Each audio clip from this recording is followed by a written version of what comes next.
Good morning. This is a course on accomplishment, and I thought I would start with this story. I am basically into literature. I studied literature, and we all like stories. So I started with this story of Around the World in 80 Days.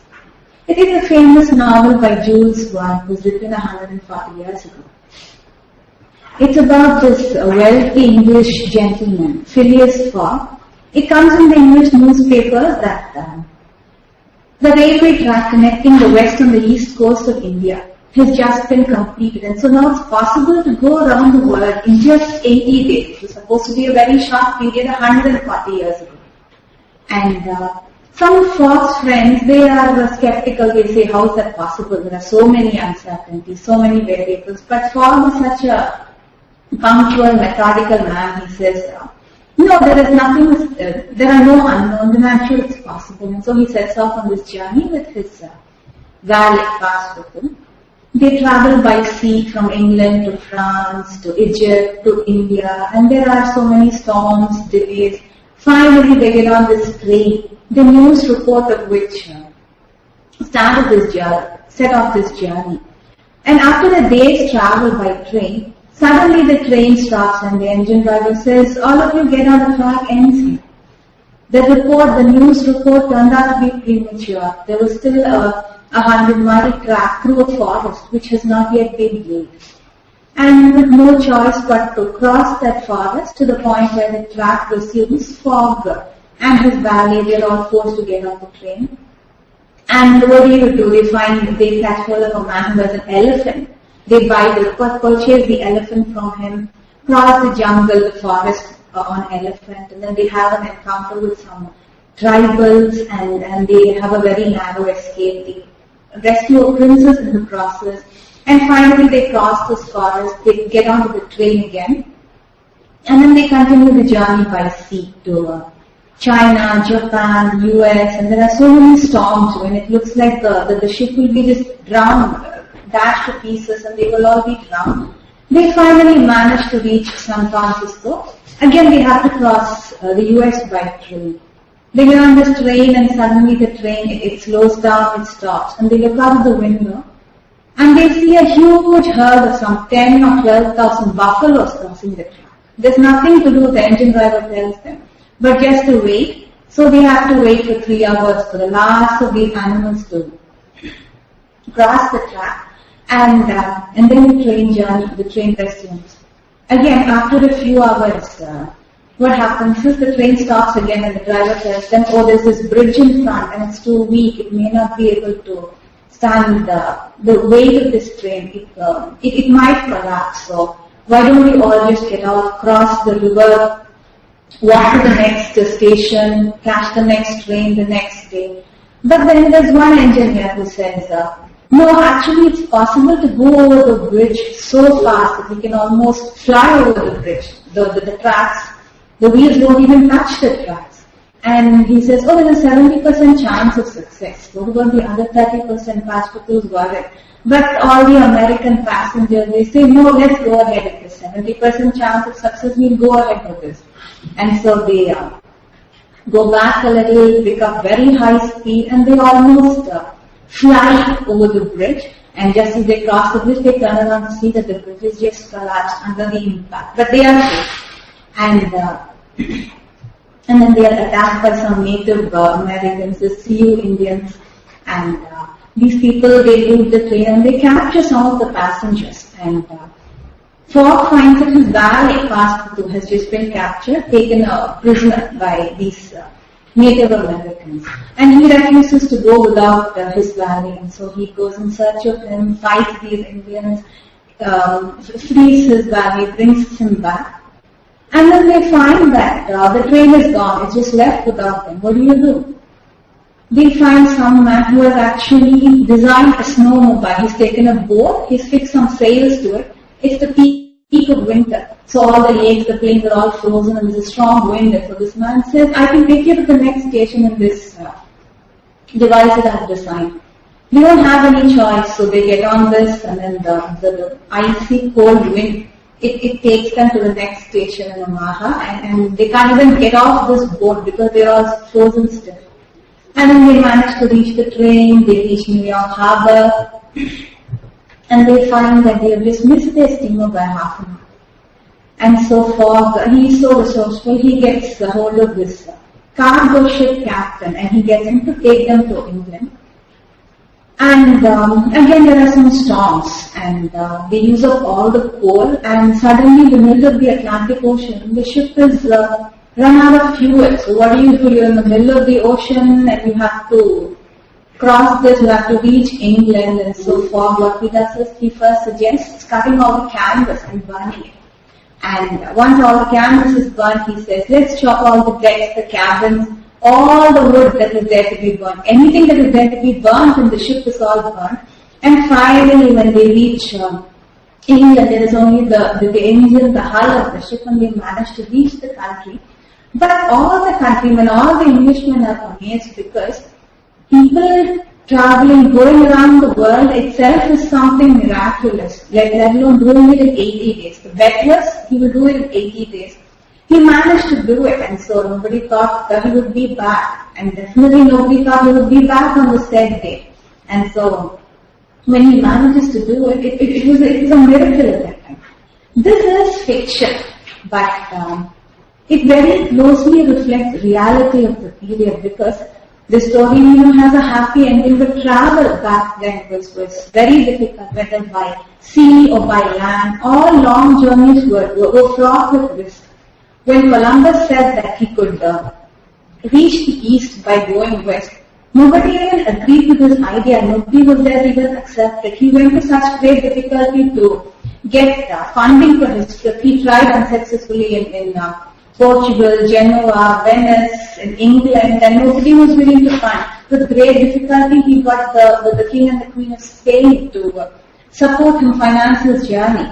And Ferdinand Magellan, he's supposed to be the first man to have circumnavigated the globe. Ferdinand Magellan is supposed to be the first man to have gone around the world, but actually he did not.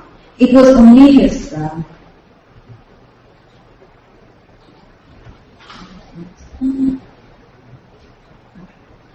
he did not. It was only his ship and a part of his crew that survived the journey that day. Magellan was killed in the Philippines in some battle with the tribals, and so travel was slow, it was dangerous, it was unreliable, and it was difficult. Now, compare that to travel today. We've all traveled here from different places, and it was hard enough, but actually compare it with what we just saw in around the world in 80 days. Ticket booking is network in all our countries. In most of the developed and developing world, we have networked internet booking. We have travel agents who take care of every part of the journey. We all don't even have to depend on anybody else. We just get on the internet and we have websites that allow us to plan every part of our travel. From where do you want to start, what time, what is the destination, how many stops would you mind, would you not mind, what is the transit time that you're comfortable with.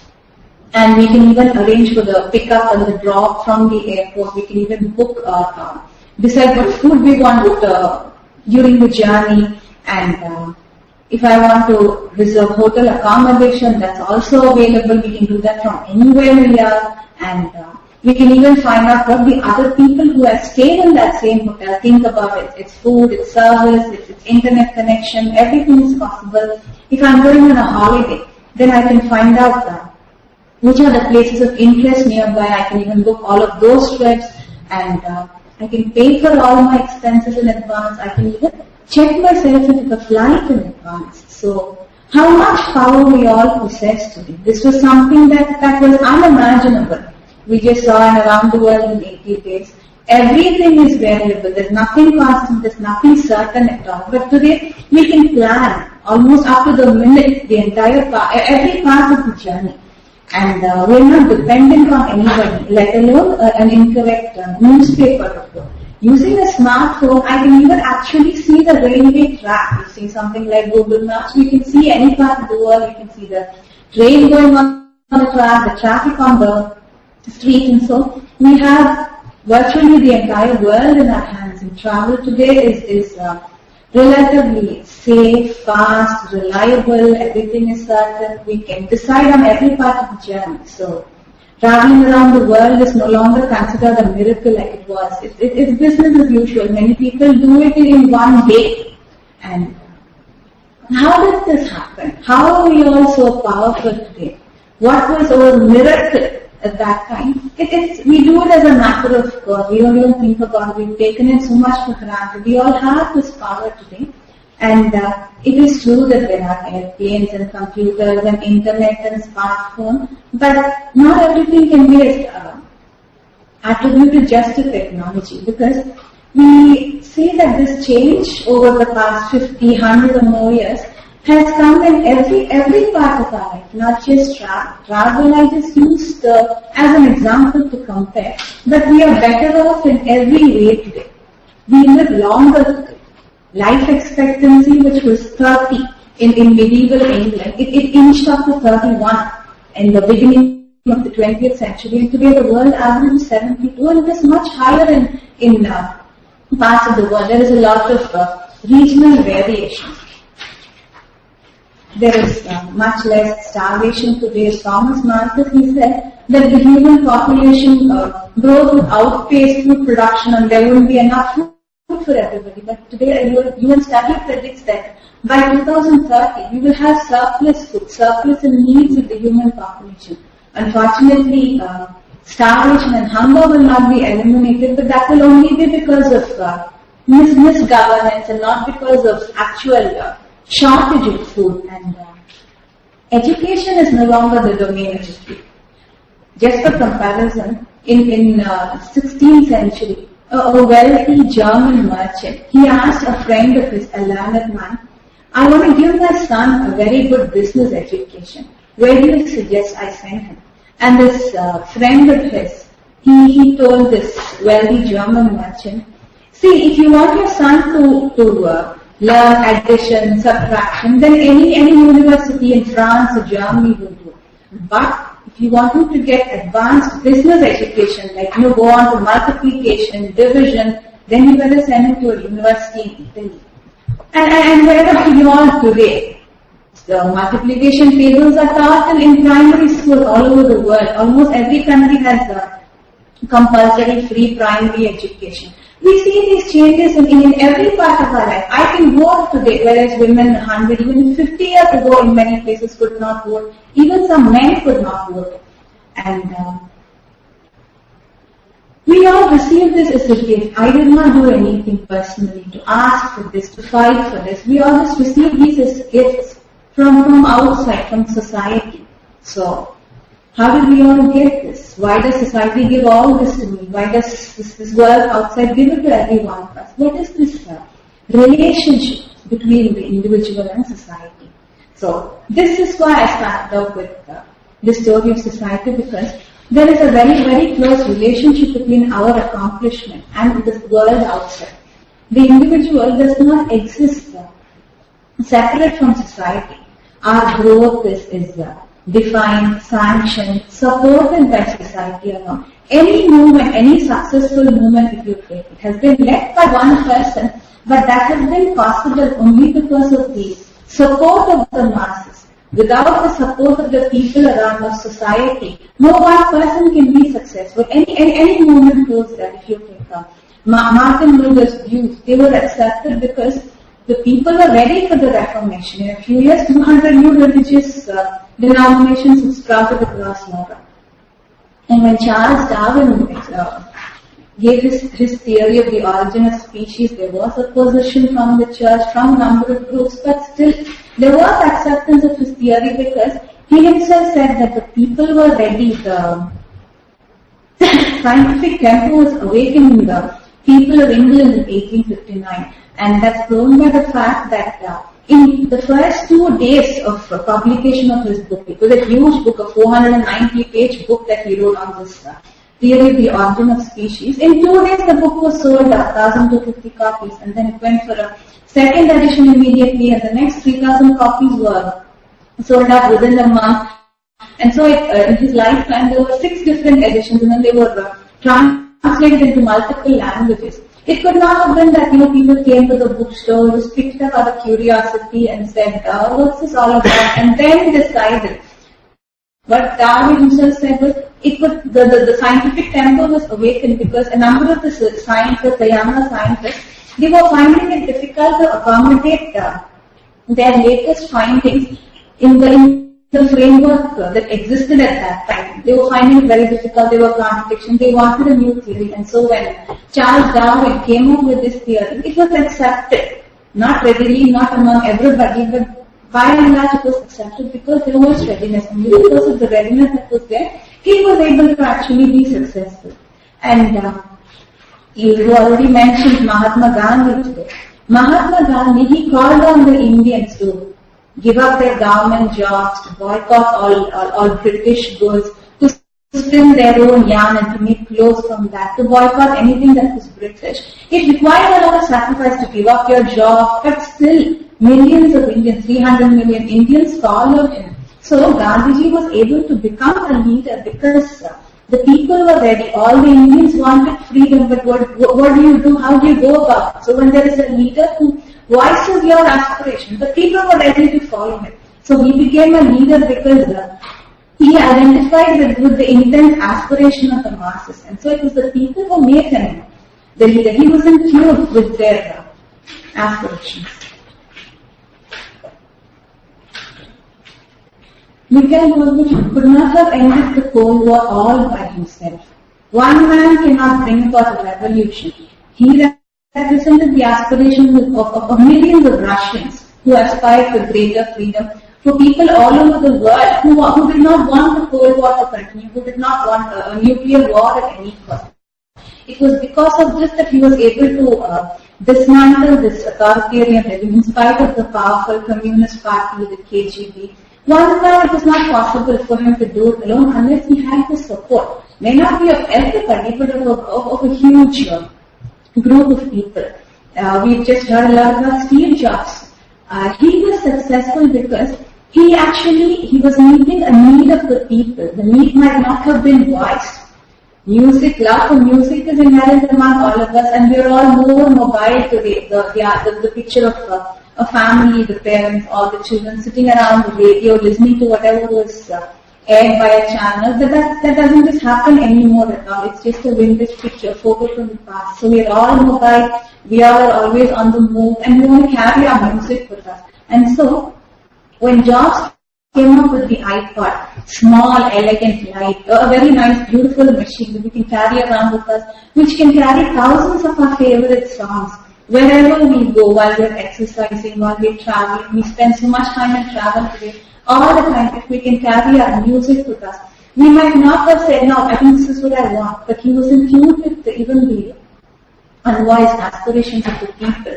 So it was because everybody wanted it that what he produced became an instant success. So it is the group that makes one individual a success. So once we study the individual in the context of society, what the society wants, what it does, how it supports, we can understand individual accomplishment even better. So the individual and the society, they are like nuclear physics and astronomy. Individual is the finite microcosm and society is the infinite macrocosm. So we are like the parent and the child. Neither is complete without the other.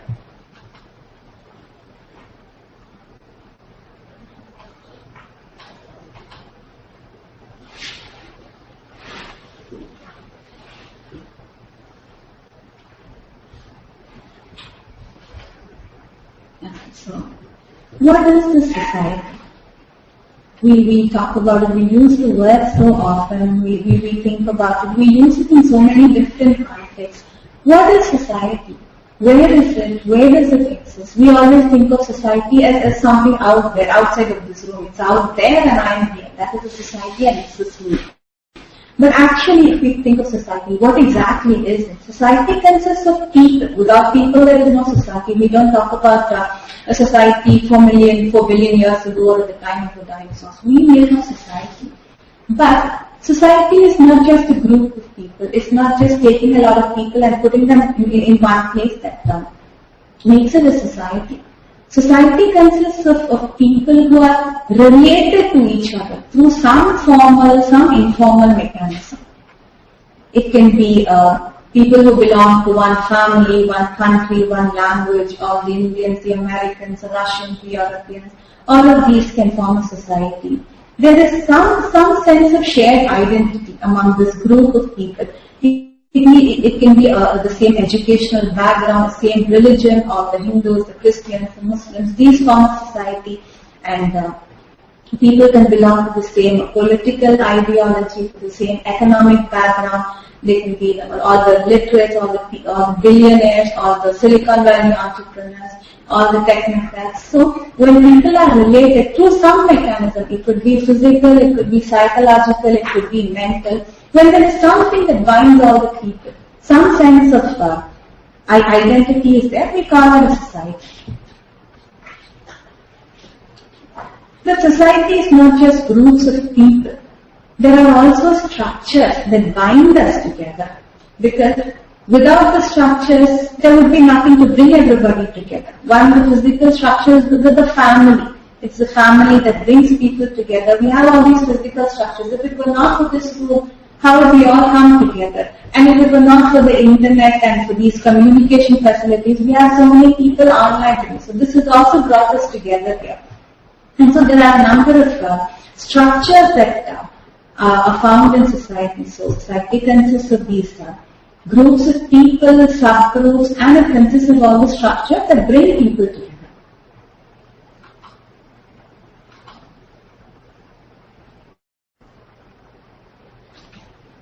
Society, it's not just a physical thing, but society has a physical basis. One physical attribute that we see in society is the biological type. The family is the first group that we always identify with, the immediate family, the extended family, the clan. This forms the first group that we identify with. This can form the basis of the society.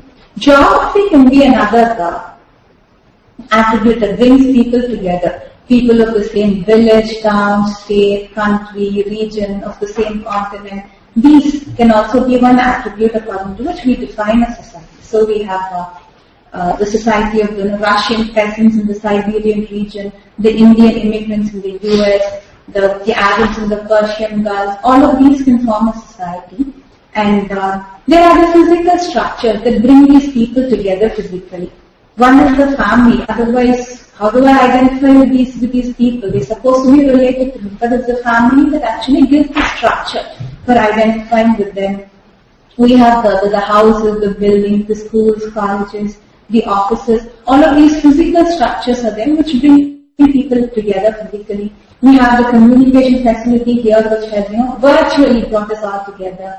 And we have transportation facilities which has brought us here physically today. But society is not adequately defined by these physical structures, physical groupings. It's not just based on physical things alone. Society has a psychological basis as well. People are distinguished, they are grouped by their language, ethnicity, by their political inclination, their occupation, the class, their institutional membership. So we talk about the alumni of Harvard, of Oxford, of so many colleges. We talk about the upper class, middle class, all the doctors, teachers, the priests, the warriors. We talk about people below poverty, the literates, the postgraduates, and we have the scholars, the artists, writers. So all of these can also form a society. And society also consists of groupings that are essentially mental in nature. People who have the sense of identity based on some mental idea, of beliefs, an opinion, a value. People of one religion form a society.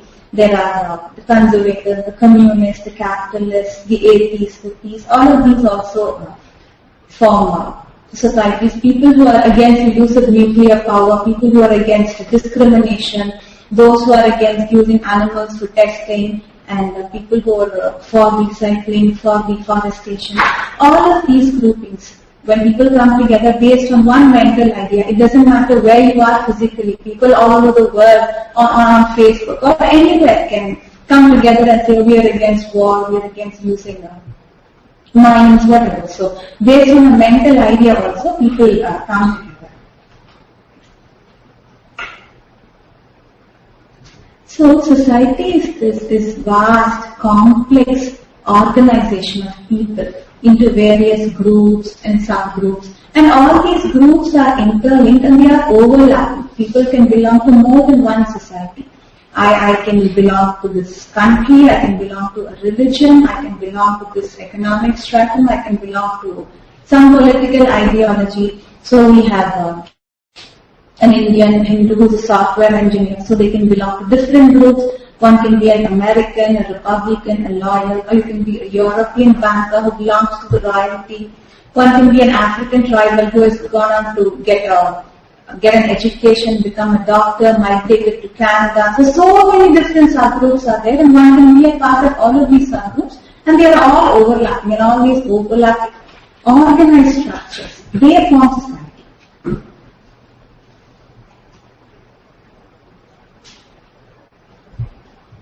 And society has invented, it utilizes these forms that define and guide the interaction between the groups. We have HTML today. HTML helps everybody connect to the internet. So no matter where you are, what kind of computer you're using, what software, what browser you're using, it's this uniform language that helps everybody connect to this same network. In the same way, we all have languages that help us relate. Each one of us is from a different place. We all speak the same language. It helps us connect. We all have some manners, customs, procedures, laws that help us interact with each other.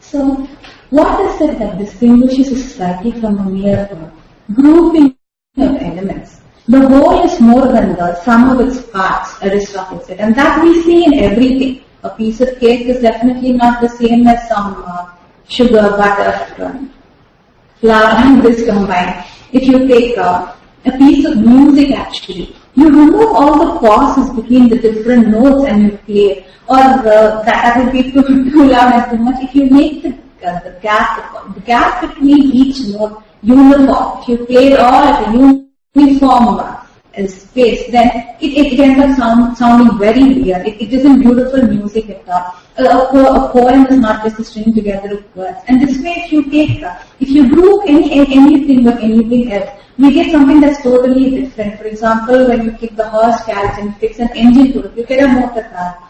When you take the integrated circuit chip, you connect it to a keyboard and to a monitor, we get the computer. And a group of scholars, of learned people, a classroom, a syllabus and a timetable, and we get a school that can educate the population of that place. And so perhaps the best example of what Aristotle said about the whole being greater than the sum of its parts is society, because society is not just a grouping of people, it's a very highly complex, organized grouping.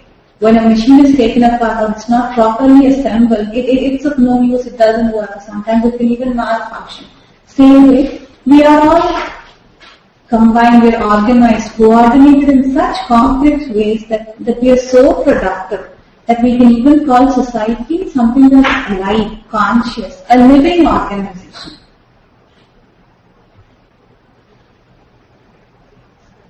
The complexity of the human body would be a very good analogy for society. What are we all, human body or any living organization, what do we consist of when we start from the lowest level, the different molecules, the fat, the protein, and these combine together to form cells. When similar cells combine, they form organs, and organs like the heart, the liver, the stomach, and when a group of these organs, they work together, they perform a function. We call them the system, the circulatory, the digestive system. And apart from the human body, it consists of a lot of water. 60% of the human body weight is water. And apart from this, we are host to microorganisms, which outnumber our human cells 10 to 1. But the human body is not just the sum of all these different molecules. We think, we learn, we feel, we respond to stimuli, we adjust ourselves, we adapt, we pick up habits, we have our aspirations, we have knowledge, we develop skills, and we learn from mistakes. Some of us don't. We conscious, we think and we evolve.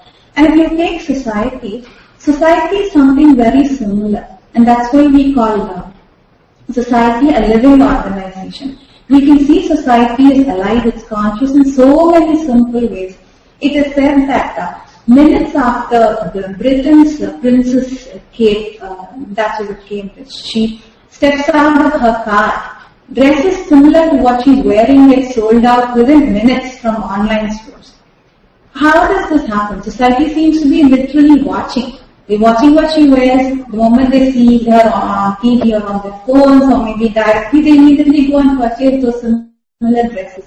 So this is just one small humorous example of how society is literally watching all the time. It's alive. And this we see in everything. In the recent floods that took place here in Bosnia, Croatia and Serbia, people from all the three countries, even from outside, they came together to provide help, to mobilize aid, to rescue the people. We see this always in times of any natural calamity. When there was a tsunami in Asia or a typhoon in the Caribbean, this happened. The whole world comes together, flat. Now it is becoming increasingly clear that whether too many trees are cut down in in South America, it's Amazon forest, or when there is coal that's burnt excessively in Central Africa, it still affects the polar ice caps. It results in the melting of these ice caps. It results in the rising of sea levels in North America and Asia. So there is greater awareness that what happens in one place affects what happens everywhere else. The same thing that happens with the human body. And that's why we say society is alive, because nothing is isolated. Nobody is isolated from anybody. What happens to one very often affects the whole.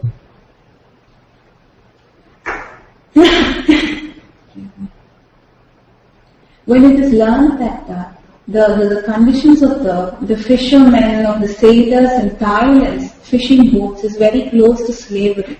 This came in a newspaper in England. It was said that the conditions are very bad in these boats that are used for fishing in Thailand. Immediately, departmental stores all over the world, including Carrefour, Walmart, they all immediately say we will stop procuring seafood from Thailand unless this is improved. We will not. So what happens in one corner of the world affects everybody. Everybody reacts. Everybody is watching. Nobody says anymore, oh, that's none of my business. I need what I need, and as long as I get it, I'm not worried. When one Pakistani girl in a tribal belt says, I'm going to continue my studies in spite of threat from terrorists, the entire world comes to her support and nominates her for the Nobel Prize. So society is conscious. It's always responding to external stimuli. It's learning, it's acquiring skills, and it imitates one another. We imitate one another within society. Societies imitate one another. We learn from each other. The Indo-Arabic numerals that we learn today, it originated in India, it moved to Arabia, and then it reached Italy, and from there it spread to the rest of Europe, and from there to America. So what was good in one place, it was copied, it was improved upon. We imitate each other, and this copying from each other, learning from each other, we see in so many ways. The Green Revolution, the hybrid seeds that were developed in Mexico, we were tested, they were proved successful in Mexico, and at that time India desperately needed food. India was facing starvation, and so India copied this, the Green Revolution. The idea was picked up from Mexico. It was practiced successfully in India and then in Pakistan. And when the world saw, when many Asian and African countries saw that what had happened in India and Pakistan, they also followed. And when Mahatma Gandhi told all the Indians, it's possible to get independence without violence, without fighting, without any bloodshed. 300 million Indians, they obeyed him, they said yes, and once they got independence, within, after India got independence, in 20 years, 3 dozen Asian and African countries also got their independence. So we're always following each other. And after that, Martin Luther King Jr., he said that he derived his inspiration from Gandhi. And Nelson Mandela also said that Gandhi was his inspiration. And 16-year-old that Pakistani girl, Malala Yousafzai, 65 years after Gandhi, she said that she also derives her inspiration from him. And so we're always copying each other. A more recent example is the Arab Spring. What happened, one desperate act of a poor vegetable vendor in Tunisia affected the set of revolution in 20 countries, and it affected the entire world. So this just shows that we are so closely connected with one. And society is alive. It's alive all the time. So what does it do? It's alive, it's all around us, we are part of it, we couldn't live without it. But what does this society do? I don't see it. Is it like air all around? I can't see it, it's not tangible, I don't feel it, but when the air is not there, I immediately know it. Society is something similar to it. It exists all the time and it sustains us, it supports us. Without the help of society, none of us would be able to exist actually. And it empowers every individual member. It's a society which helps us in our survival, in our growth, in our accomplishment. If you take a primitive man, he was living outside of society, and when he wanted food, he went in search of food, and if he was lucky, he came back with food, or otherwise he'd become food himself. That's it. But today, what do we have? We nurture our youngsters. They are 18, they are 21. We give them all the physical, social, psychological, financial, educational support that they need. The woman was traditionally protected by man, but today both the man and the woman, they draw support from each other. And the children are nurtured by the parents, by the family. And the family is the microcosm of society. What the family does to the individual, the society does in a much larger way to every one of us. We have the governments and many local organizations that take care of the people. There are the NGOs and the press that keep an eye on the government to see that the government is doing its job. There are the banks and the commercial organizations that serve us financially.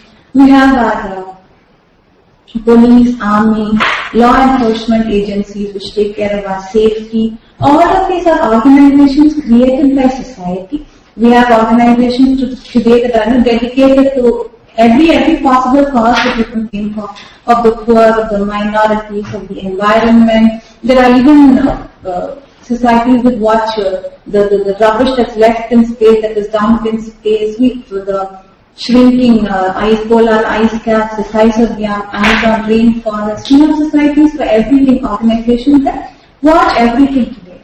And society has actually given us relative peace. I know reading the newspapers, looking at what goes on around us, it's not very easy to get this idea. But actually, statistically, we are living in the most peaceful of times. Before there were organized countries, the number of people killed in battle for every 100,000, it was 500. Out of every 100,000 people, 500 people were killed in battle. In the 19th century, it came down to 70. And in the 20th, in spite of the wars and some genocides, it came down to 60. And now in this century, it is actually 3/10 of a person, less than 1 for every 100,000. And it does contradict the feeling that we get today looking at what's going on around us, but we are comparing the present with what we would like to see and not with what actually existed. And so we have this peace today. We are close to eliminating food shortage. Healthcare has improved and education is more accessible, more affordable. Multiplication is definitely not called advanced business education, and we get it everywhere. In every village there are schools which teach children multiplication tables, and it's predicted that more than half the school children in the US today will be in jobs that have not yet been invented. So how much more we have to look forward to, how much creative work is going to take place. There are more books written, more pieces of art created. The idea of human rights is established. Today we have the power to criticize those in power. This itself is something that society has given us. So society has all this power. How does it get its power? Only if I have something I can give it to anybody. Society can give us this power. It must have it, it must possess it, it must profit from somewhere.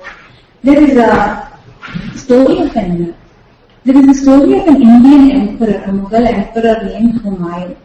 His wife was expecting the first child, and Humayun wanted news of this delivery as soon as possible. But the problem was, he was at that time engaged in battle, and the army camp, the battlefield was 100 miles away from the capital and from the palace.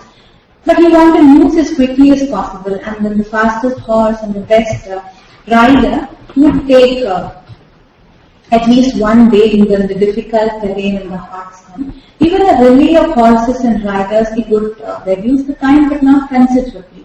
So, one wise old minister, he said, I'll get you the news in a few minutes. This was in the 16th century before instant communication. So, how did this minister manage? He actually erected tall towers, 100 tall towers on this route from the palace up to the battleground. And on each of these towers, he stationed one man, gave each man with a drum, and an accord was agreed upon earlier. And as soon as the child was born, the prince who was to be the next emperor, Akbar, was born, the man on the first tower, closest to the palace, he started beating on his drum, and this sound was picked up by the next drummer, who passed it on to the third, and so on, till it reached the 100th tower. The 100th man heard him, he started sounding on his drum, and the news was delivered in less than 5 minutes. 100-mile journey, and this news was carried in less than 5 minutes. This was made possible by a very simple system. 100 men in 100 drums could not have done this. But when these are organized, and when all of this is actually a simple system, makes possible what otherwise seems impossible. And this is how society generates its power. By harnessing our energies, our capacities, passing it through a system, channelizing it, much like the magnifying lens, when the sun's rays are channelized through, it becomes heat, it can start a fire, or a dam, the slow escape, and the turbine can convert the flow of the river into hydroelectricity. In the same way, society uses all our individual energies, capacities, our knowledge, our talents, our aspirations, all of this, when they are passed through a system, when they are channelized, when they are organized right, this becomes the power of society. Society is only an organization of us people, and so it's a huge reservoir of all our energies. And when these are organized, like the old minister, he organized these 100 men, it becomes power. We see this in simple everyday tasks. If there's a very heavy machine, heavy table or a heavy box, one person cannot lift it, but when 4 people come together, it's possible to lift it, to carry it. So this is the way, by coordinating the power of these 4 individuals, society gets this power to move something which none of these 4 men can individually do. Now 4 people lifting a heavy box is such a simple everyday task that there doesn't seem to be any theory behind it. But this is how society worked. When the caveman, he went alone to hunt for food. If he found a lion or even worse, a pack of lions, that was the end of his story. And if he found a deer or something, if he was fast enough, if he was skillful enough, he would get it, otherwise he would miss it. But when a group of people went together, one man could herd the animal, the other could be ready to trap it, the third could wash their back. So the more the people went, the larger the group, the stronger, the safer, the more effective they became. So this is how society, when it coordinates the individual energies, the individual talents, it's able to actually get power. Another organization that empowers everybody through coordination is insurance. When 4 people come to lift a heavy object, everybody gives and contributes a little bit of their energy. In insurance, what we see is everybody takes a little bit of the risk. If I'm a ship owner, I have a ship, and I've invested all of my money in this, and in this town there are hundreds of ship owners. If one ship sinks, that one owner is totally wiped out. He loses everything. He's affected. He, his family, his employees, his dependents, they families, they are all affected, and to an extent the commerce of the region is also affected. But what happens when the shipping industry comes up with this idea of insurance? Everybody can pay a very, very small part, and maybe 1/100th of the value of the ship. That much is affordable to me, but I cannot make up the entire cost of this ship. So every year when I pay a small amount, that amount is there. In case the ship is, I lose the ship, I lose everything. The power of this collective is there to help me tide over any great personal loss. So sometimes we all, society by coordinating all our energies, it gives us power. Sometimes by distributing the risk among a number of people, it gives us all this power.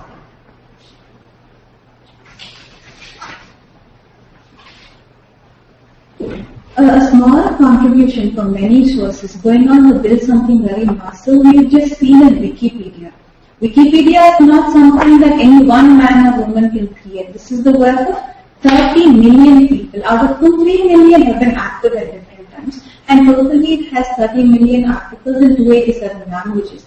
And this has been possible because each and every person, he or she has contributed maybe one article, one page, a section, a line, or even one small edit. And when everybody puts in a little bit of their effort, something this massive, this huge is possible. Just a comparison, the Encyclopedia Britannica, the 2010, the last print edition contained 40,000 articles, and now this one has 30 million articles. And so this is how when everybody puts in a little bit of effort, we all have the power of Wikipedia today. So this is how society actually gets its power.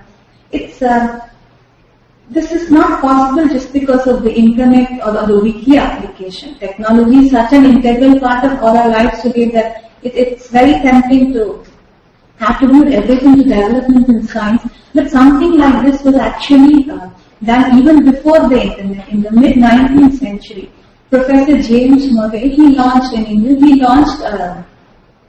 literary project that similarly drew on the knowledge, the expertise, the time of millions of people, millions of people, volunteers. Basically what he did was, he gave an open invitation to all the people in England or anywhere even outside to submit all the words that they knew in the English language.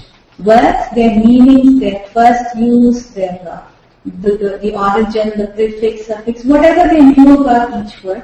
And over a period of 70 years, 6 million submissions were received, and after sorting it out, editing it, removing the duplicates, this became the first edition of the Oxford English Dictionary.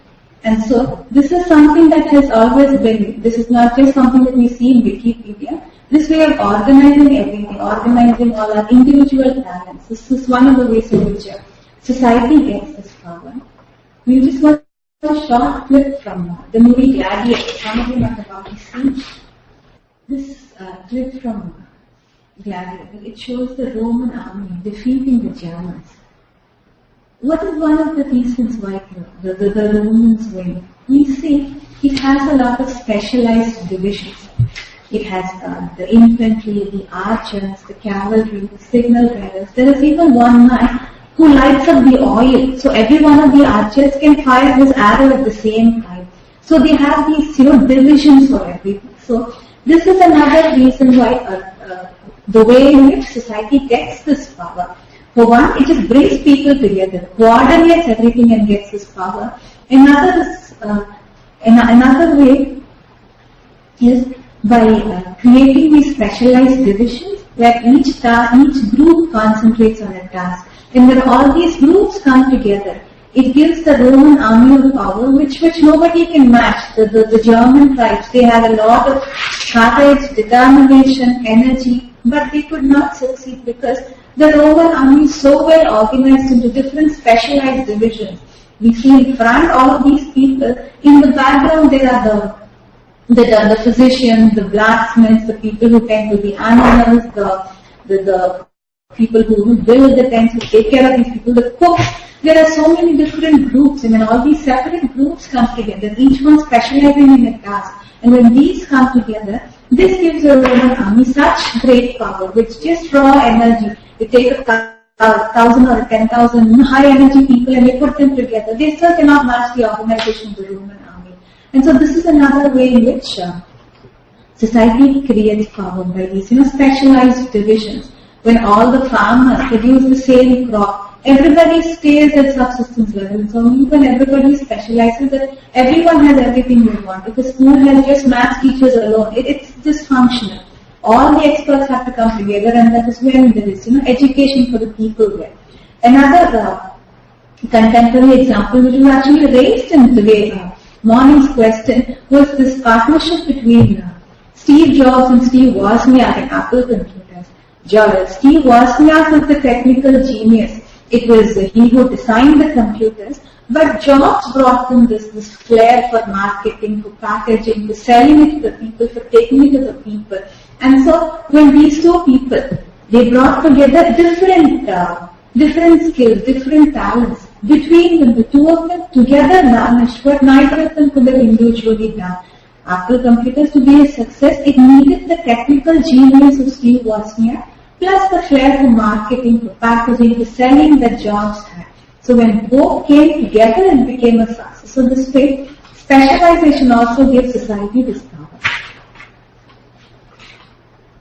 In this gladiator scene that we just watched, what would happen if every man here started giving orders? They would just be run over by the tribes. So there is an hierarchy, starting from the king, the general, down to the foot soldier.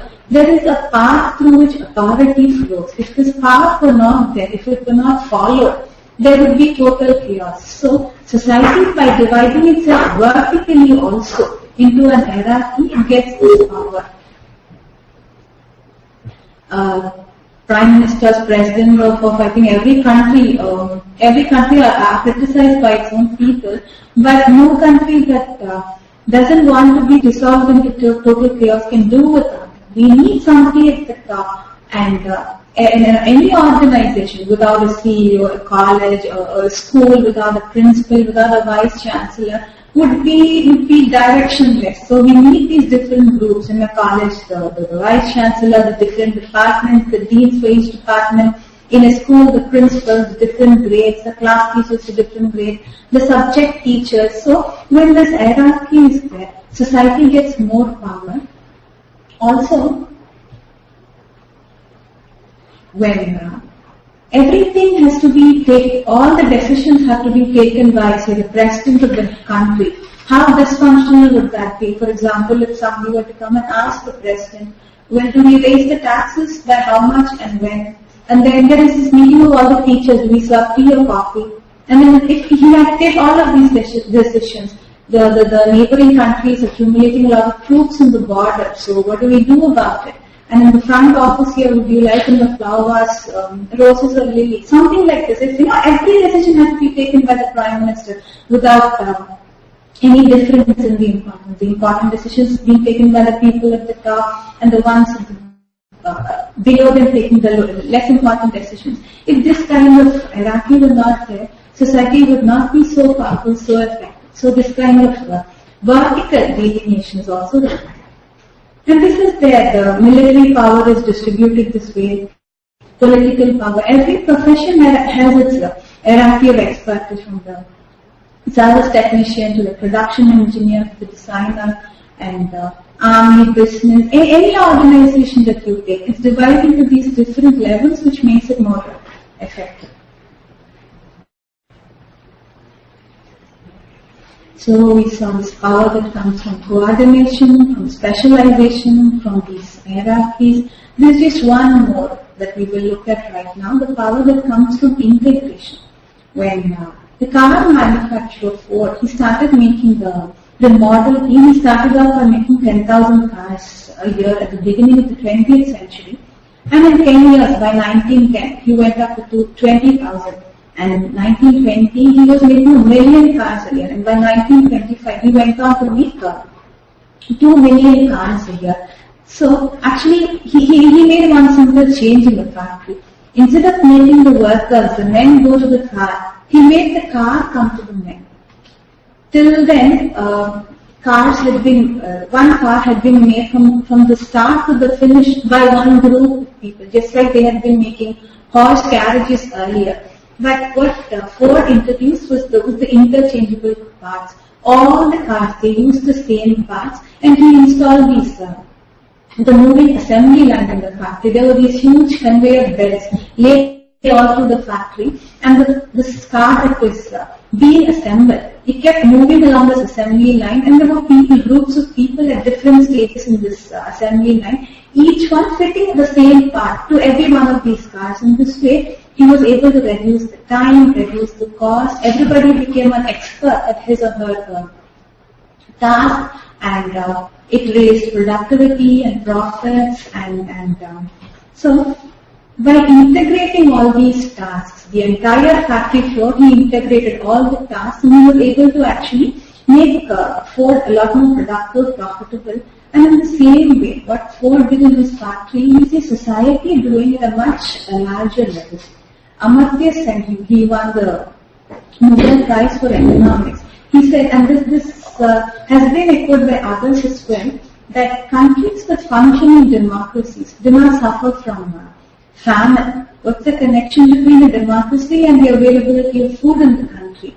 He said that when a government is democratically elected, then the government is responsible to the people. They have to go back again after that term to ask for votes again. And generally, democracies always have a free press, the press which can give impartial news. All the people in the country know what the government is doing. People outside the country know. The government knows that everybody is watching it, and so they feel responsible, and so they ensure that there's no starvation, nobody dies of famine in the country. And so this integration of all of these different factors in the country, of food production, of supply, of responsible governance, of the media, when all these are integrated together, this kind of integration in society, integration of all these different groups in society, it has the power to eliminate famine. And so, through coordination, specialization, vertical hierarchies, and through integration, society generates very, very great power. And this is the power that it offers to every one of us to use. It is something like parents' bank balance. It's waiting, it's ready to support us. If we just use it, we tap into it, it's ready for every one of us.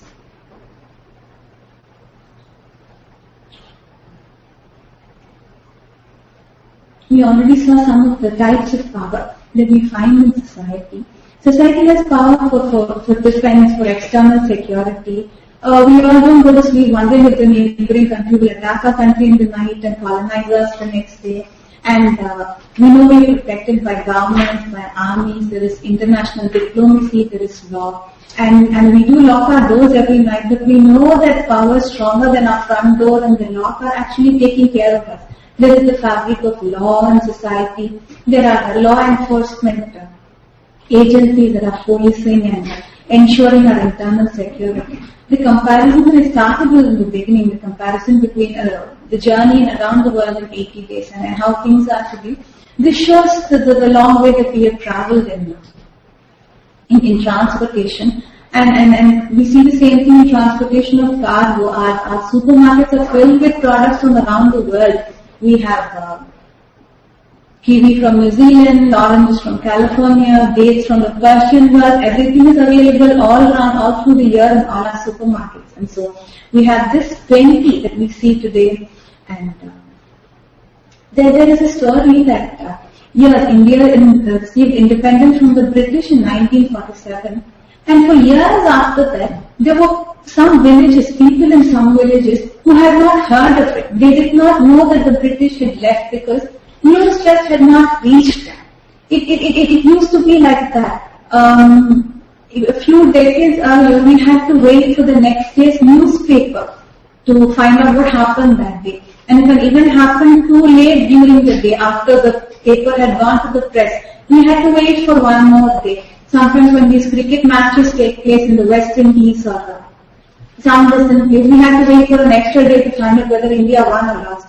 And after that, when we got TV and radio, there were news set at a certain time. We had to wait for the news at 9 o'clock or the morning news or something like that. And then we started getting up. Everything started unfolding live on our TVs, and now we have live streaming video, not just from major international news agencies, but from the people on the street who have a phone and an internet. They can relay news to everybody all over the world. And we can also reach out to people a lot. There's no comparison between how communication was even a few decades earlier and how things are today. Even 15 years earlier, from an Indian town or even a city, if I had to make an international phone call, I couldn't connect directly. There was no way. I had to dial the operator in the state capital, give them this foreign phone number and ask the operator to connect me. And then they would call me back in maybe half an hour or so if I were lucky. I would get this connection. And there always, once I got the connection, there would be a gap of a few seconds between after I finished speaking and after I heard the response. And so it was always a little difficult to find out whether you were heard or not. And if you got a doubt that maybe you were not heard and you repeated yourself, but the other person had actually heard it and they started responding, there would be some chaos in the line. And today what do we have? We are so well connected that it's actually a little confusing. We wish there were fewer options today. We're that well connected today. So communication is now so easy. We can connect from anywhere in the world today, and the world has such great productive power. We have more crops. 200 years after Marcus said that we would run out of food in spite of the increasing population, we are going towards food supplies, hybrid, pest-resistant, drought-resistant crops, improved fertilizers, better irrigation facilities, and mechanization of agriculture has resulted in food plenty for everybody. And 100 years ago, when Model T was introduced, Ford advertised that customers can have a choice of any color as long as it's black. This was what he said. And today we don't even have to be a shopaholic. We all know we spoiled the choice today.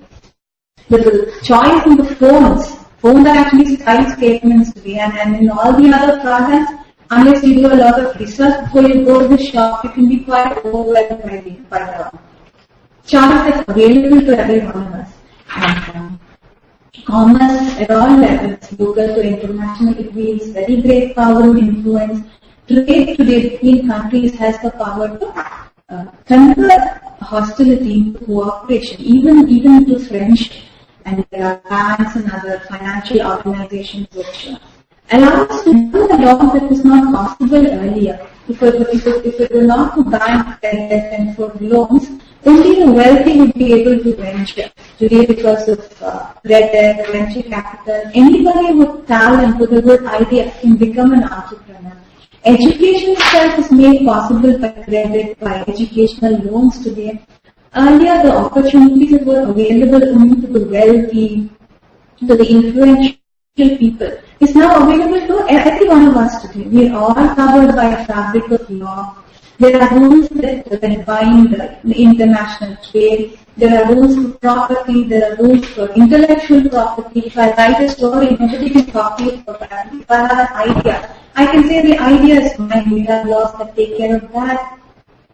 Earlier, where unions used to fight for the rights of workers, today we have human resource departments and all the companies which anticipate and take care of all the needs of the employees. And some of the firsts that you read about in some of these famous IT companies, it may be even a key from an earlier time when they have such fabulous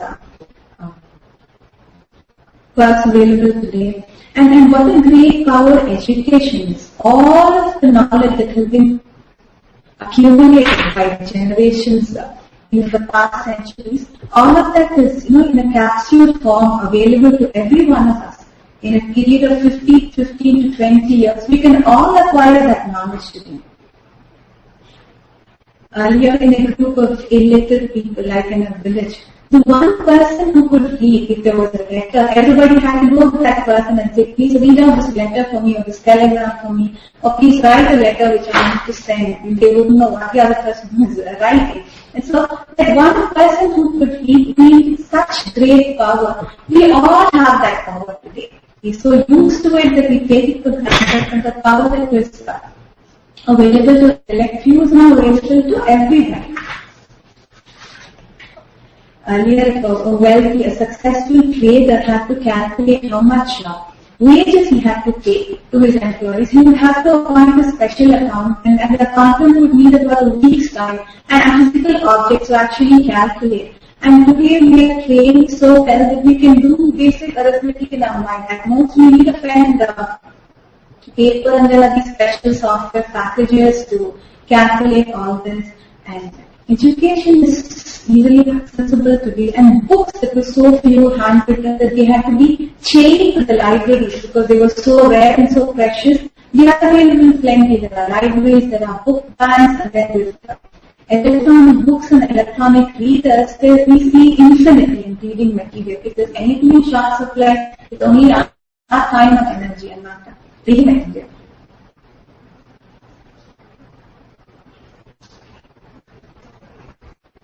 In all of these powers in society, they are interconvertible. So the power of one form, it can be converted into power of another form. For example, if there is a farmer today with the use of technology, he can produce more crops, he can make more money, he can provide his children with a better education. And so in this way, technology can be converted into more food, into money, into education. If one studies well and gets a good job, they make more money, they can travel more, they can have better access to all these devices of technology today. They can get social status and physical powers, artistic talent. It can be used to make money, to earn fame. It is a commercial organization. It can use all the transportation, communication facilities to expand its business. Country with economic power. It can gain political and military power using this. If a person is wealthy, he also gets great political influence in the world. So power of one type can be converted into power of another. So all of this power is available to us. How does it actually help us? How does this just to indicate how we are actually already a powerless society. If there is a student and he or she makes 85 euros a week, and or I make this money every week, and at the end of 3 months, I would like to buy some gadgets, let's say an iPad for 489 euro. So I want to find out how much money I can spend every week. So at the end of 3 months, I have spent enough to buy this much money. So what would I do? 85 every week into 12 weeks. So at the end of 3 months, I have this amount. And from that, if I have to save $489, then the rest of it I can spend 4 weeks. So I divide the whole thing by 12. This we can do. We can do even in our mind using a pen and a paper, the calculators and all the devices that we use today. But then, if the same thing were to be done in Roman numerals, this would be a completely different story.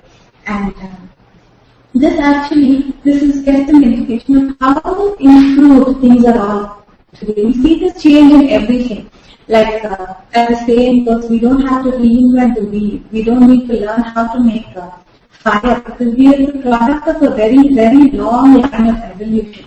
We start off from where all the previous generations are there. All the accumulated achievements of the past generations are ready for us, and we just build on it.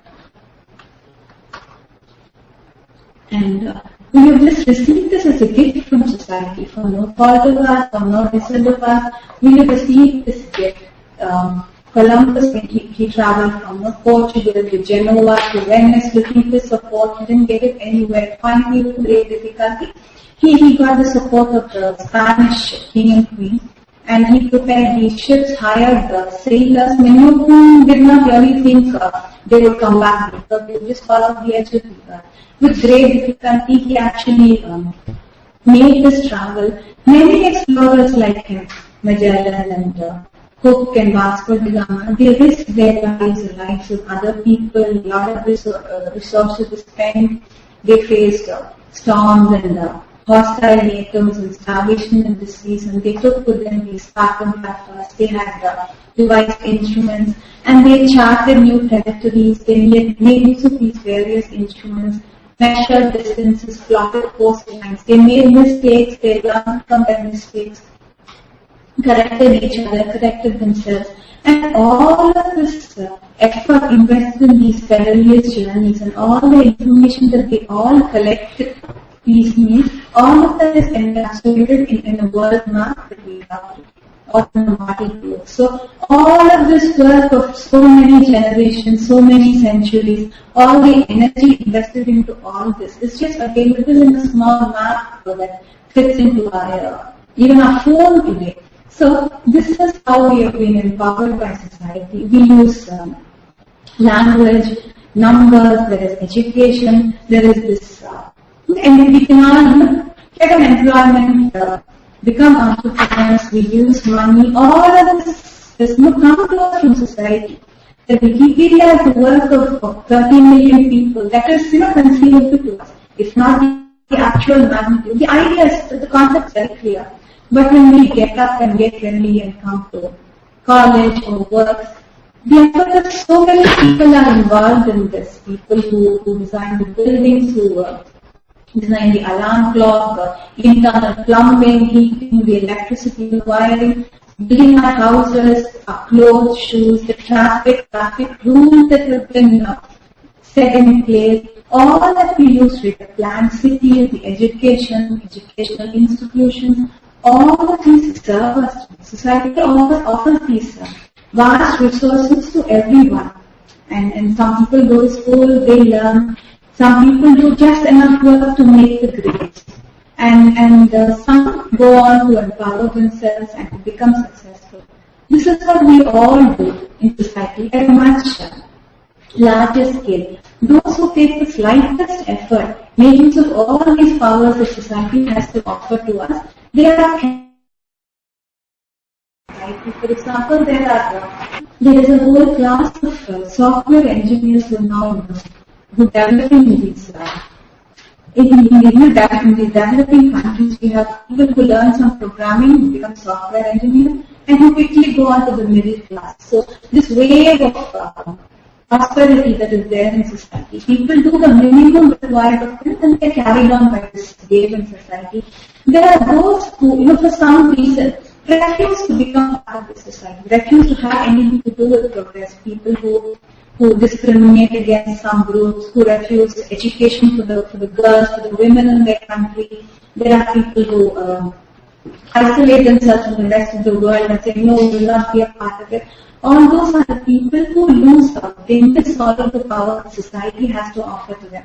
There is this very famous case of Ronald when we talk about Steve Jobs and Steve Wozniak. And there was a third man in the picture. Ronald Reagan, he was the one who invested $800 in this, in Apple computers. But after 2 weeks, he suddenly got scared because this might not work out. So he said, please give me back my money and leave me out of this. And today this man, where he was living on social security, if he had not done it, he would be worth $22 billion today. He just knows sometimes people do that. But society has to offer, for whatever reason, they say, no, I don't want to be a part of this, and they lose out on this. But what we are more concerned about is the third group. We see these people who see what society has to offer, empower themselves, and they go on to accomplish both personally and for the collective. These formed individuals and their route to accomplishment is what we'll be seeing more and more of the rest of today and the rest of this course. Thank you. Thank you.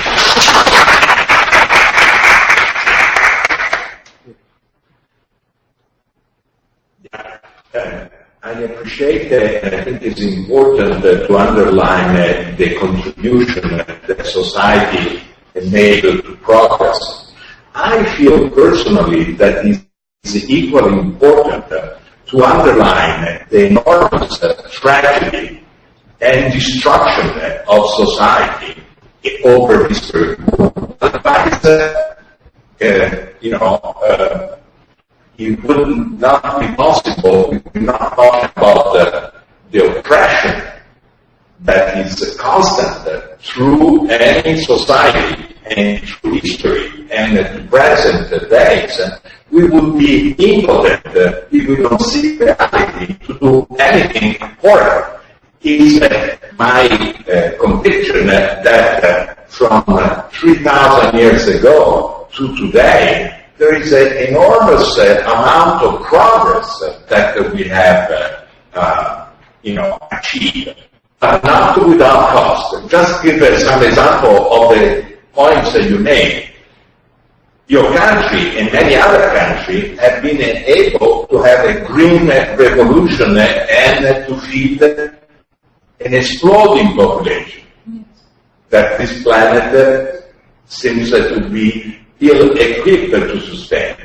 But at the same time, the green revolution had brought enormous destruction to ecology, so much so that today we have a vast area of the seas and the ocean devastated, killing life with the fertilizing running out, washing out into the water. Just an example. Another example, all this progress. Well, progress to what though? We facing, one of our fellow, brought us this concept that we live in an Anthropocene era, and most of the impact on all life forms of our planet are man-made. Well, is that progress? Well, in my opinion, that's the cost of progress. And let me say also another thing quickly about the point that you made, which I'm in agreement, but I think we have also to look, that is not such a nice picture. Yeah, society shares some identity. Well, yes, but also no. What kind of identity South Africa shared at the time of apartheid? Okay? And the progress of society. Yes, but for whom? For whom? In every society, it seems to me, there is an enormous amount of oppression. Enormous, even today. And in some of the most democratic countries, like the United States, well, it's, the issue of immigration, if you see but the issue of the millions of illegal aliens out of America, America would have trouble. If you take, nowadays in Italy, the right-wing party are screaming against the illegal aliens. Well, we calculated that if all the illegal aliens in Italy would disappear, we would be in deep trouble. And also, you mentioned Columbus and Italian. Well, great news for civilization.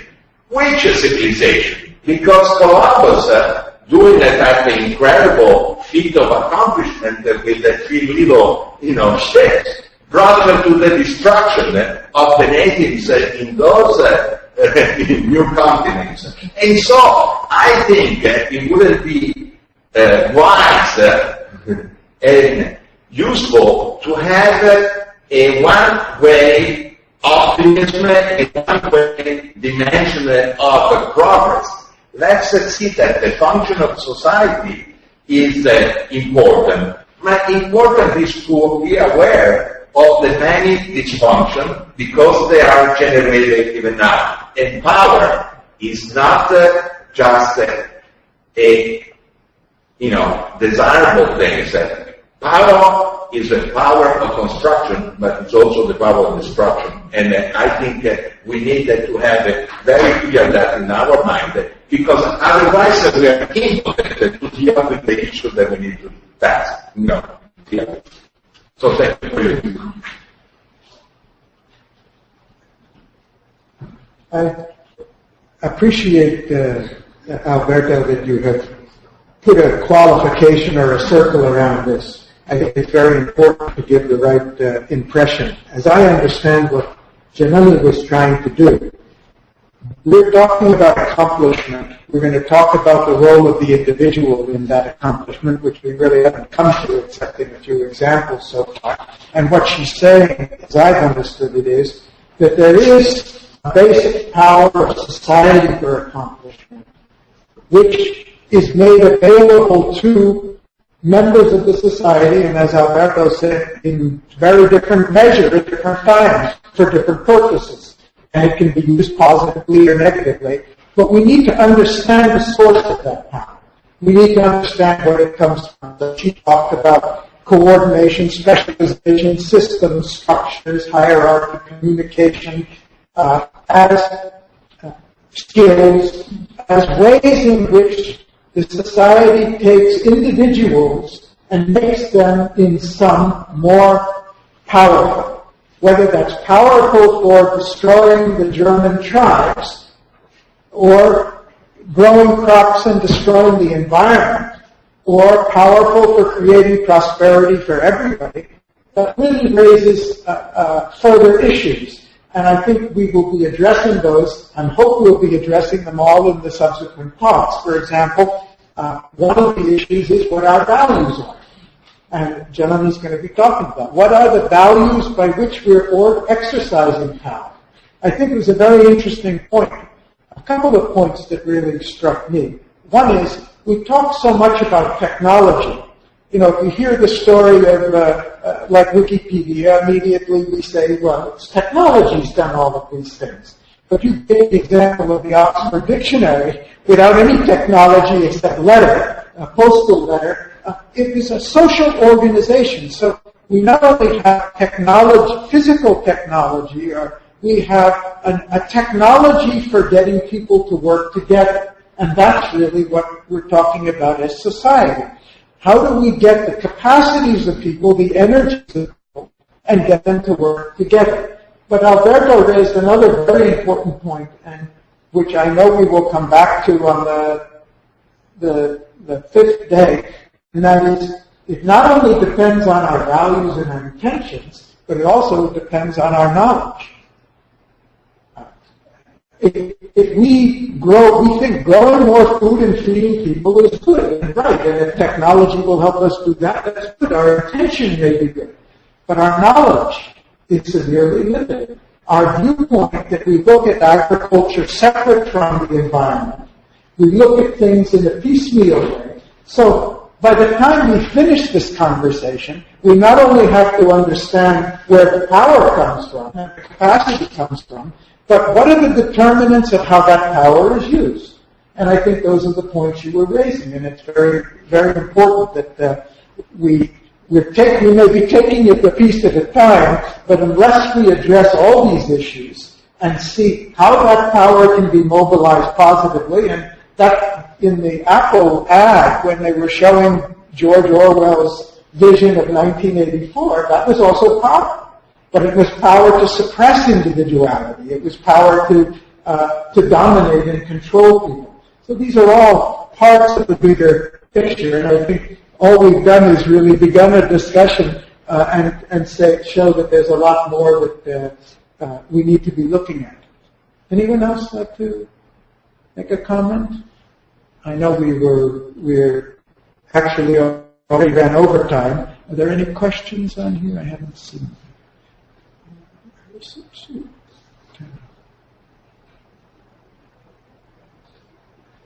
Okay, yes, there is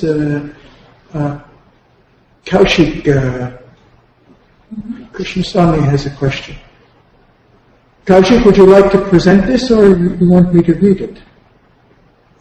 Can you see it up there? Hello. Yes. So my basic question is, the talk clearly, the talk Janani said society gets its power from specialized individuals and them acting in unison. But at the same time, we have seen if the individuals are given too much power, they can disrupt the whole society. For example, the Wall Street greed can cause a global financial crisis. How can we balance this role, like an individual's role of being a part of the society and yet having a responsibility to transcend society and help it move forward?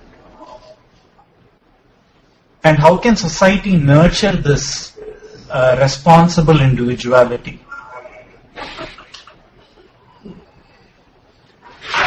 Wonderful question, Kaushik. If we find the answer to that by the end of our 6 days, I think we can congratulate ourselves that our time has been very well spent. I think your point is particularly interesting because it's another, we tend to, Alberto's remarks were showing that society not only has a plus side, but it's got a downside, and what you're saying is the individual, when he acts just for himself, irrespective of the impact on everybody else, the individual also has a downside. And so we have to find a formula, which is a formula, we don't have to invent it. We know people are doing it already. There are people who are acting constructively and building up the positive power of the society, and there are others who are using that power for their own benefit, at the expense of others or even at the expense of the society. So ultimately, if we want to understand accomplishment, we have to understand the positive side and the negative side, both of the collective level and the individual level.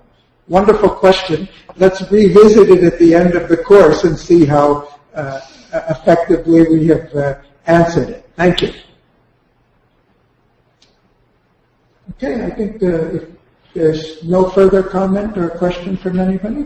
Maybe power, because we talked about democracy, and my practical question is, if we look about China and India in a separated way, they have totally different political systems. One is democratic and the other one is not. And what is the reason for maybe both countries there, instead of evolution, getting a way to go?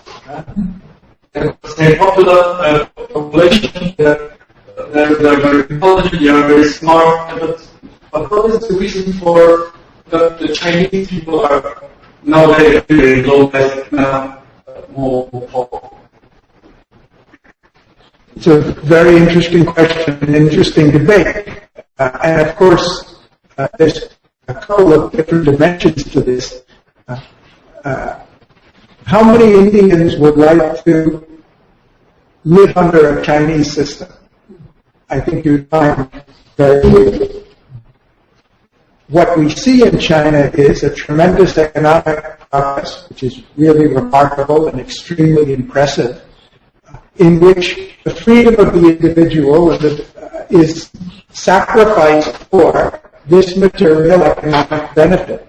If you see what's going on in India, even in the poor rural areas, the individual has understood he matters, his voice matters, he's politically participating in a system in which he really has some say. So I think these are civilizations which are, 5,000 years old? And we're judging them in the basis of the last 30 years. In the 50s and 60s, they were pretty much both where they were. Now we see they've taken two different paths that are based on their own cultural traditions, because India has never had a authoritarian culture. They had democracy in the old, even when they had monarchs 2,000 years ago, the king had very limited power. The power was widely distributed in representative bodies at the village level, at the regional level. So I think this needs to be looked at in a longer frame of reference. When we're talking, if you just want to talk economically, of course, it's a clear-cut case. If you want to talk about how is the political culture of the country developing, how is the personality and character developing,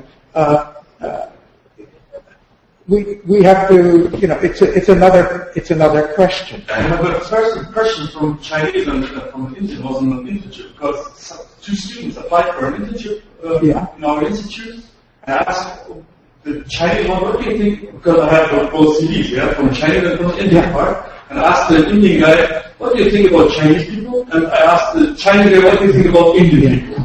And the interesting thing was, the Chinese guy said to me, we will do everything for succeed. Yeah?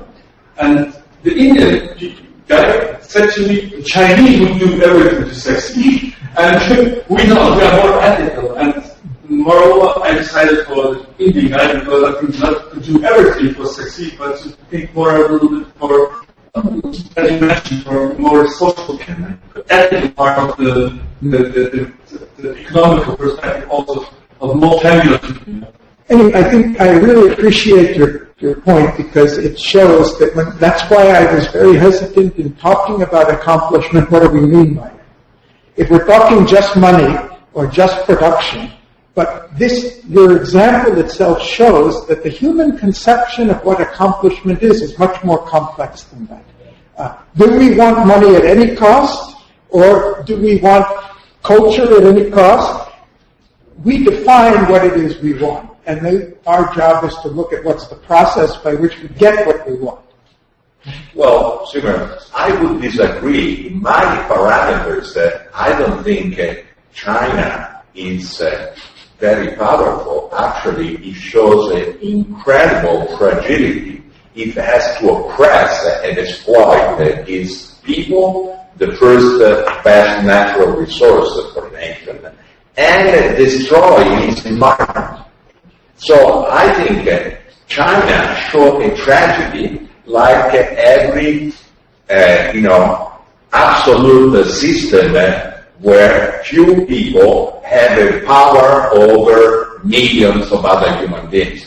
I think that in history, China will go down as another example of tragedy. And let's not forget that the Nazi Germany was considered super efficient for what? Self-destruction of itself, first of all, and destruction of other people.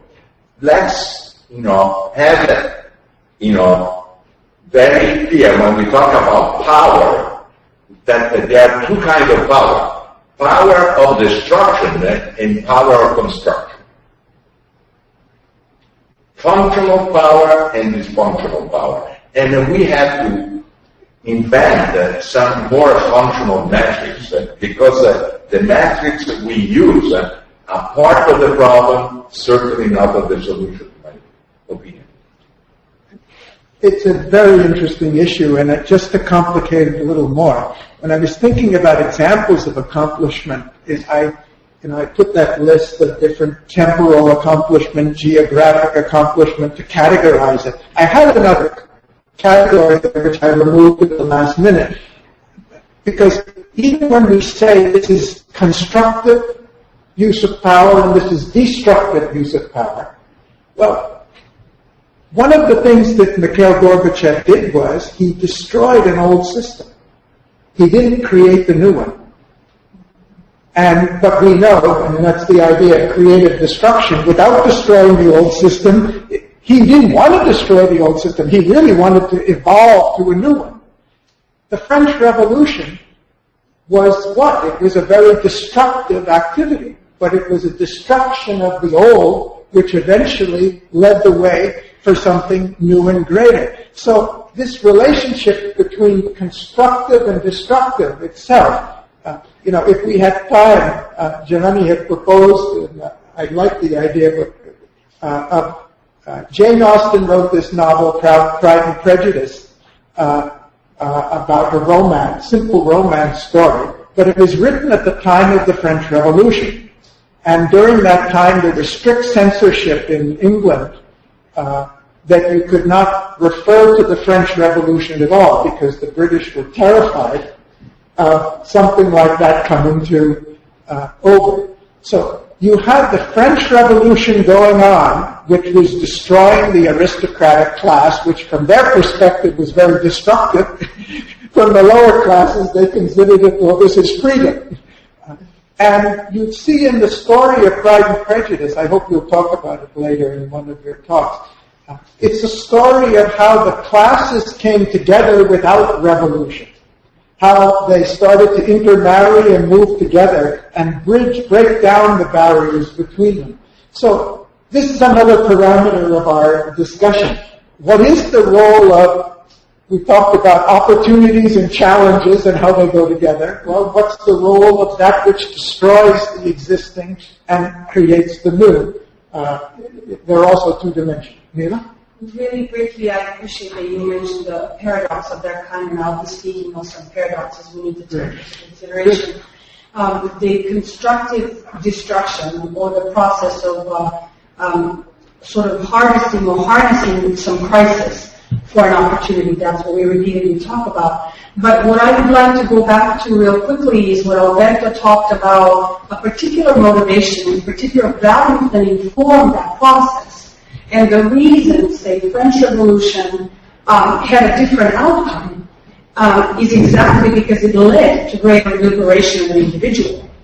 So that it did ultimately work for, forcefully, violently, it did. But nonetheless, it worked for the liberation, the greater sense of self-expression of every individual. And that will make the difference exactly between what you were speaking about and the very complex thing, which I'll also address about the individual personal crisis is an opportunity for evolution, which none of us want to accept. You usually scream out to why me and why do I have to go through this repeatedly. Right? So cycles of shedding the old skin, which is an old mythical imagining of how it's done. Not that we want to have that kind of impulse of shedding through ethnic cleansing or anything like that. Nonetheless, we would have to look at the motivation that ultimately will determine the result. Okay. Thank you very much.